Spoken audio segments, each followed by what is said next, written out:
la la la la hey hey hey hey aha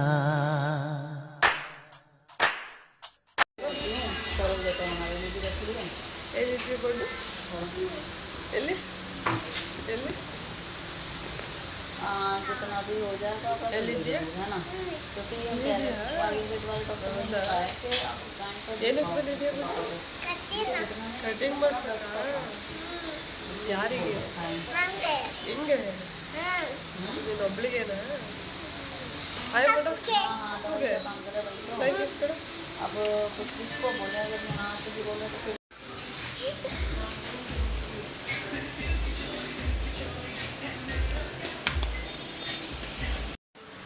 cutting ಮಾಡ್ಕೊಂಡು ಇಷ್ಟ ನಿಮಗೆ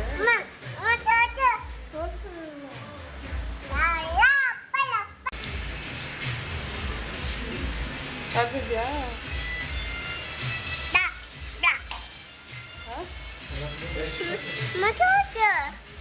ಕಾಯ್ತಿಲ್ಲ ಬಂದು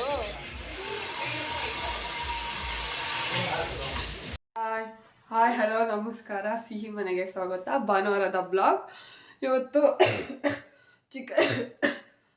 ಭಾನುವಾರ ಸ್ಪೆಷಲ್ ಚಿಕನ್ ಅಲ್ವಾ, ಇವತ್ತು ಚಿಕನ್ ಮಾಡ್ತೀನಿ.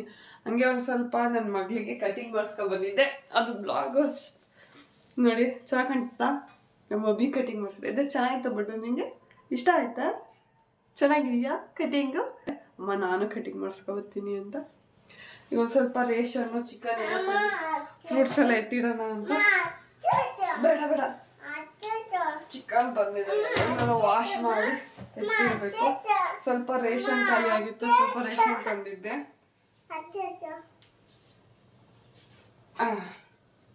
ಕಾಣಿಸ್ತಿದ್ದಾಳ ನನ್ನ ಮಗಳು? ಕಾಣಿಸ್ತಿದ್ದಾಳ ನನ್ನ ಮಗಳು? ಸ್ವಲ್ಪ ರೇಷನ್ ತಂದಿದ್ದೆ, ಅದನ್ನೆಲ್ಲ ಎತ್ತಿಕ್ತಿದ್ದೀನಿ. ಅಮ್ಮ ಸ್ವಲ್ಪ ತಂದಿದ್ದೆ, ಫ್ರೂಟ್ಸ್ ಎಲ್ಲ ಎತ್ತಿಕ್ತಾ ಇದ್ದೀನಿ.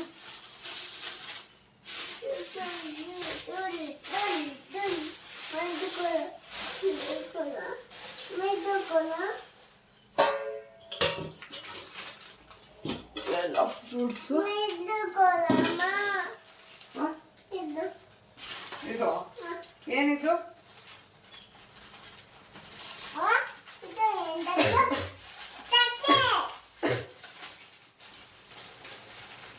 ಸಕ್ಕರೆ ಸ್ವಲ್ಪ ಇತ್ತು. ಈಗೇನು ಒಂದು 15 ದಿನಕ್ಕೆ ಮಟ್ಟಿಗೆ ಮಾತ್ರ ತಂದಿದ್ದೀನಿ. ಖಾಲಿ ಆಗುತ್ತೆ ಅಂದರೆ ಫುಲ್ಲು ಖಾಲಿ ಮಾಡ್ಕೊಳ್ಳಲ್ಲ. ಹೆಸರು ಕಾಳು ಏರಿಯಲ್ ಲಿಕ್ವಿಡ್ ಬೇಕೇ ಬೇಕು. 2 ಇದ್ದಾವೆ, ಇರಲಿ ಒಂದು ಅಂತ ತಗೊಂಬಂದಿದ್ದೀನಿ. ಸರ್ಫೆಕ್ಸರು ಏನಾರ ಸ್ವೀಟ್ ಮಾಡೋಣ ಅಂತ ಗೋಧಿ ತಗೊಂಬಂದಿದ್ದೀನಿ, ಅರ್ಧ kg. ಕಡಲೆ ತಗೊಂಬಂದಿದ್ದೀನಿ, ಅರ್ಧ kg ಕಡಲೆ, 1 kg ಕಡಲೆ ಬೀಜ. ಹಣ್ಣು ತಿನ್ನೋದ್ರೆ ತಿಂತಲ್ಲ, ಕಡಲೆ ಬೀಜ ಬೇಕು ಅಂತ ಕೂತಾಳೆ ನನ್ನ ಮಗಳು. ಅಲ್ಲ ಬಡ್ಡು, ಅದನ್ನ ಫ್ರೈ ಮಾಡಿಬಿಟ್ಟು ಬೆಳಿಗ್ಗೆ ಹೊತ್ತು ಅವಳಿಗೆ ಏನಾರ ತಿನ್ಬೇಕು ಅಂತ ತೆದ್ದಿಸ್ತಾನೆ. ಫ್ರೈ ಮಾಡಿ ಇಟ್ಟಿದ್ರೆ ಪ್ಲೇಟಿಗೆ ಹಾಕಿದ್ರೆ ತಿಂತಾರೆ. ಅದಕ್ಕೆ ಕಡಲೆ ಬೀಜ ತಂದಿದ್ದೀನಿ. ಅವಳೇ ಜಾಸ್ತಿ ಕಡಲೆ ಬೀಜ ತಿನ್ನೋದು ತಿಂಡಿಗಿಂತ, ಅಲ್ಲ ಬಡ್ಡು? ಆಮೇಲೆ ಬೆಳಿಗ್ಗೆ ಹೊತ್ತು ಏನಾರ ತಿಂಡಿ ಮಾಡೋದಾದ್ರೆ ರವೆ ಇಡ್ಲಿ ತಂದಿದ್ದೀನಿ, 1 kg. ಆಮೇಲೆ ಸ್ಪೈಸು, ಜೀರಿಗೆ, ಲವಂಗ, ಮೆಣಸು, ಸೋಂಕಾಳು ಇಷ್ಟು ತಂದಿದ್ದೀನಿ. ಮನೆ ಸಾಮಾನು ಇತ್ತು, ಯಾವ್ದು ಖಾಲಿ ಆಗಿತ್ತು ಅದು ಮಾತ್ರ ತಗೊಂಡ್ಬಂದಿದ್ದೀನಿ. ಇಷ್ಟು ಸಾಮಾನು ತಂದಿದ್ದೀನಿ. ಇದನ್ನೆಲ್ಲ ಇಟ್ಟು ಚಿಕನ್ ಸಾರು ಯಾವ ಥರ ಮಾಡೋದು, ಚಿಕನ್ ಸಾರೆಲ್ಲ ಚಿಕನ್ ಚಾಪ್ಸ್ ಮಾಡ್ತಿದ್ದೀನಿ. ಈಗ ಒಂಥರ ಇವತ್ತು ಡಿಫ್ರೆಂಟಾಗಿ ಮಾಡೋಣ ಅಂದ್ಕೊಂಡಿದ್ದೀನಿ. ಅದನ್ನು ತೋರಿಸ್ತೀನಿ ಯಾವ ಥರ ರೆಸಿಪಿ ಮಾಡ್ತಿದ್ದೀನಿ ಅಂತ. ಪ್ಲೀಸ್ ನನ್ನ ಚಾನಲ್ ನಿಮ್ಗೆ ಇಷ್ಟ ಆದರೆ ಲೈಕ್ ಮಾಡಿ, ಶೇರ್ ಮಾಡಿ, ಸಬ್ಸ್ಕ್ರೈಬ್. ನೀವು ಸಪೋರ್ಟ್ ಮಾಡ್ತಾಯಿರಿ ನನ್ನ ಚಾನಲಿಗೆ. ಯಾವಾಗಲೂ ಯಾವ ಥರ ಬ್ಲಾಗ್ ಮಾಡಬೇಕು ಅಂತೇಳಿ ಕಮೆಂಟ್ ಬಾಕ್ಸಲ್ಲಿ ಕಮೆಂಟ್ ಮಾಡಿ. ಡೆಫಿನೆಟ್ಲಿ ಆ ಥರ ಬ್ಲಾಗ್ ಮಾಡೋಕ್ಕೆ ಪ್ರಯತ್ನ ಪಡ್ತೀನಿ. ಪ್ಲೀಸ್ ನನಗೆ ಸಪೋರ್ಟ್ ಮಾಡ್ತಾಯಿರಿ. ಇದನ್ನೆಲ್ಲ ಎತ್ತಿಟ್ಟು ಕ್ವಿಕ್ಕಾಗಿ ತೋರಿಸ್ತೀನಿ. ಸಾಂಬಾರು ಸೊಪ್ಪು, ಪುದೀನ ಸ್ವಲ್ಪ, ಹಸಿಮೆಣ್ಸಿನ್ಕಾಯಿ, ನಿಮಗೆ ಖಾರಕ್ಕೆ ಎಷ್ಟು ಬೇಕೋ ಅಷ್ಟು ಹಸಿಮೆಣ್ಸಿನ್ಕಾಯಿ, ಮೀಡಿಯಮ್ ಸೈಜ್ 3 ಟೊಮೊಟೊ ತೊಗೊಂಡಿದ್ದೀನಿ, ಸಣ್ಣದಾಗಿ ಚಾಪ್ ಮಾಡಿ ಹೆಚ್ಚಿಟ್ಕೊಂಡಿದ್ದೀನಿ. 2 ಟೊಮೊಟೊ ಕಾಯಿ ತುರಿದು ಇಟ್ಕೊಂಡಿದ್ದೀನಿ, ಅರ್ಧ ಹೋಳು. ಅಂದರೆ ನಿಮಗೆ ಚಿಕನ್ ಎಷ್ಟು ಬೇಕೋ ಅಷ್ಟು ನೋಡಿ ಮಸಾಲೆ ಹರ್ಕೋಬೇಕು. ಒಂದು 5 ಈರುಳ್ಳಿ, ಒಂದು 4 ಗೆಡ್ಡೆ ಬೆಳ್ಳುಳ್ಳಿ, ಸ್ವಲ್ಪ ಶುಂಠಿ. ಅದಕ್ಕೆ ಸ್ಪೈಸಸ್ ಹಾಕಬೇಕು. ಚಕ್ಕೆ, ಲವಂಗ, ಮೆಣಸು, ಏಲಕ್ಕಿ ಫ್ಲೇವರ್ ಚೆನ್ನಾಗಿರುತ್ತೆ ಅಂತ ಏಲಕ್ಕಿ ತೊಗೊತಿದ್ದೀನಿ, ಚೆನ್ನಾಗಿರುತ್ತೆ. ನೀವು ಹಾಕಿ ನೋಡಿ. ಇಲ್ಲಿ ತೊಗೊಂಡಿದ್ದೀನಿ ಇಷ್ಟು ಇಂಗ್ರೀಡಿಯೆಂಟ್ಸ್ ನಾನು ಹಾಕ್ತಾಯಿದ್ದೀನಿ. ಅದಕ್ಕೆ ಲವಂಗ, ಚಕ್ಕೆ, ಮೆಣಸು, ಏಲಕ್ಕಿ ಇಷ್ಟು ಹಾಕಿ ಸ್ವಲ್ಪ ಟರ್ಮರಿಕ್ ಪೌಡರ್, ಒಂದು 2 ಸ್ಪೂನ್ ಟರ್ಮರಿಕ್ ಪೌಡರ್ ಹಾಕಿ ಕಲರ್ ಚೆನ್ನಾಗಿರುತ್ತೆ. ಎಷ್ಟು ಹಾಕಿ ಚೆನ್ನಾಗಿ ರುಬ್ಕೊಬರ್ಬೇಕು. ಸಿಂಪಲ್ಲಾಗಿ ಚಿಕನ್ ಗ್ರೇವಿ ಮಾಡೋದು ಯಾವ ಥರನ ತೋರಿಸ್ತೀನಿ. 2 ಸ್ಪೂನು ಟರ್ಮರಿಕ್ ಪೌಡರ್ ಹಾಕಿದ್ದೀನಿ. ಇದಕ್ಕೆ ನೀರು ಹಾಕಿ ಚೆನ್ನಾಗಿ ನುಣ್ಣಗೆ ಪೇಸ್ಟ್ ಮಾಡ್ಕೊಬರೋಣ. ನೋಡಿ, ನೀರು ಹಾಕಿ ನೋಡಿ ಎಷ್ಟು ಚೆನ್ನಾಗಿ ಪೇಸ್ಟ್ ಮಾಡ್ಕೊಂಬಂದು. ತರಿಯಾಗಿ ಪೇಸ್ಟ್ ಮಾಡಬೇಡಿ, ನುಣ್ಣಗೆ ಪೇಸ್ಟ್ ಮಾಡಿ. ಈಗ ಮತ್ತೊಂದು ಮಿಕ್ಸಿ ಜಾರ್ ತೊಗೊಂಡು ಅದಕ್ಕೆ ಹಸಿಮೆಣ್ಸಿನ್ಕಾಯಿ, ಕೊತ್ತಂಬರಿ ಸೊಪ್ಪು ಮತ್ತು ಪುದೀನ ಸೊಪ್ಪು ಇದನ್ನು 3 ಹಾಕಿ ನೀರು ಹಾಕಿ ಚೆನ್ನಾಗಿ ಪೇಸ್ಟ್ ಮಾಡ್ಕೊಬರ್ಬೇಕು. ಚಿಕನ್ ರೋಸ್ಟಿಗೆ 3 ಪೇಸ್ಟ್ ಮಾಡ್ಕೊಬಂದು ನೀರು ಹಾಕಿ ಒಂದು ಸ್ವಲ್ಪ ಜಾಸ್ತಿ ಹಾಕೋಕ್ಕೆ ಹೋಗಬೇಡಿ, ಸಿಡಿತೈತೆ. ಸ್ವಲ್ಪ ನೀರು ಹಾಕಿ ಚೆನ್ನಾಗಿ ಪೇಸ್ಟ್ ಮಾಡ್ಕೊಬರ್ಬೇಕು. ಚೆನ್ನಾಗಿ ಪೇಸ್ಟ್ ಆದಮೇಲೆ ತೋರಿಸ್ತೀನಿ ನೋಡಿ. ಈ ಥರ ಪೇಸ್ಟ್ ಮಾಡ್ಕೊಬಂದಿದ್ದೀನಿ.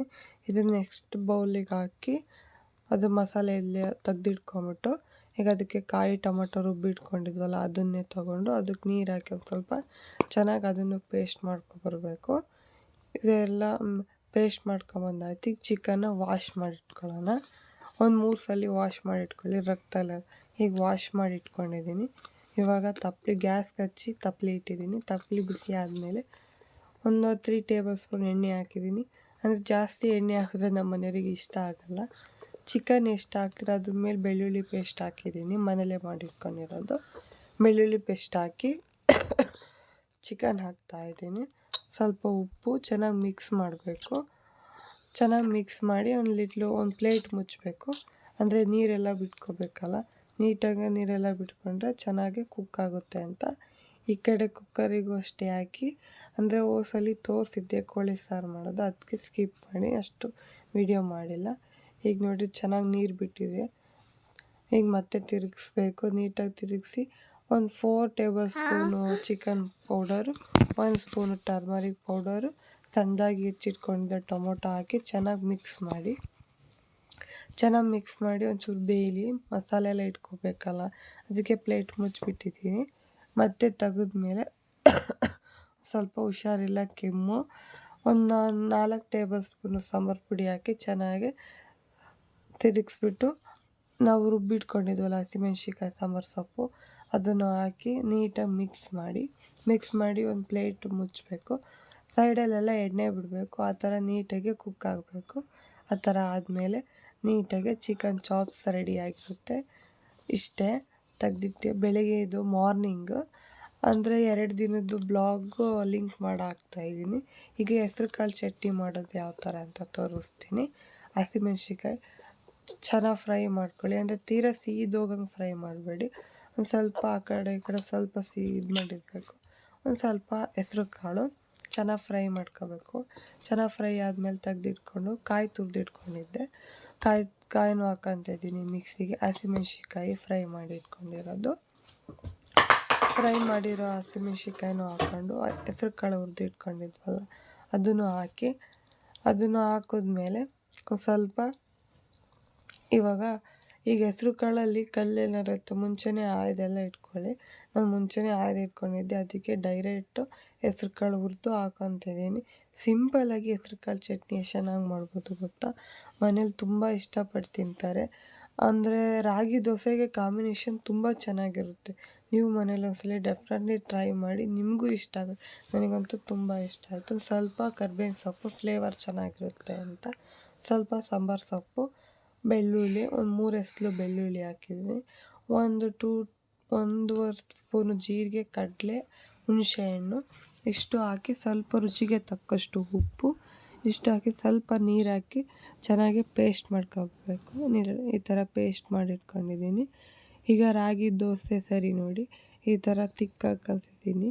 ಸ್ವಲ್ಪ ತಿಕ್ಕಾಗಿದೆ, ಒಂದು ಸ್ವಲ್ಪ ನೀರು ಹಾಕಿ ನೀಟಾಗಿ ಈ ಥರ ಒಂದು ಸೌಟ್ ತಗೊಂಡು ನೀಟಾಗಿ ರೌಂಡಾಗಿ ದೋಸೆ ಮಾಡಿ ಅದ್ರ ಮೇಲೆ 1 ಟೇಬಲ್ ಸ್ಪೂನ್ ಎಣ್ಣೆ ಹಾಕಿ ಅದ್ರ ಮೇಲೆ ಒಂದು ಕ್ಯಾಪ್ ಮುಚ್ಚಿ ಚೆನ್ನಾಗಿ ಬೇಯುತ್ತೆ. ಒಂದು ತಗೋ ಅರಿಯಲ್ಲ, ನೀಟಾಗಿ ಬರುತ್ತೆ. ಎಷ್ಟು ಚೆನ್ನಾಗಿ ಬರುತ್ತೆ ನೋಡಿ. ನಾನಿವಾಗ ತೆಗ್ದು ತೋರಿಸ್ತೀನಿ. ನೋಡಿದ್ರೆ ಎಷ್ಟು ಚೆನ್ನಾಗಿ ಬಂದಿದೆ ಅಂತ. ಲಂಚ್ ಬಾಕ್ಸಿಗೆ ಏನೇನು ಮಾಡಬೇಕು ಅಂತ ಯೋಚಿಸಿದೆ. ಬೇಗ ತಕ್ಷಣ ಮಾಡೋ ರಾಗಿ ದೋಸೆ 10 ನಿಮಿಷದಲ್ಲಿ ಮಾಡ್ಬೋದು. ನನ್ನ ಮಗಳಿಗೆ ತಿಂಡಿ ಕೊಡ್ತಾಯಿದ್ದೀನಿ. ಈ ಥರ ನಾನು ಲಂಚ್ ಬಾಕ್ಸಿಗೂ ಪ್ರಿಪೇರ್ ಮಾಡ್ತೀನಿ ನೋಡಿ. 3 ದೋಸೆ, ಸ್ವಲ್ಪ ಚಟ್ನಿ, ಫ್ರೂಟ್ಸ್ ಇಷ್ಟೇ. ಇಷ್ಟ ಆಗಿದ್ರೆ ಶೇರ್ ಮಾಡಿ, ಲೈಕ್ ಮಾಡಿ.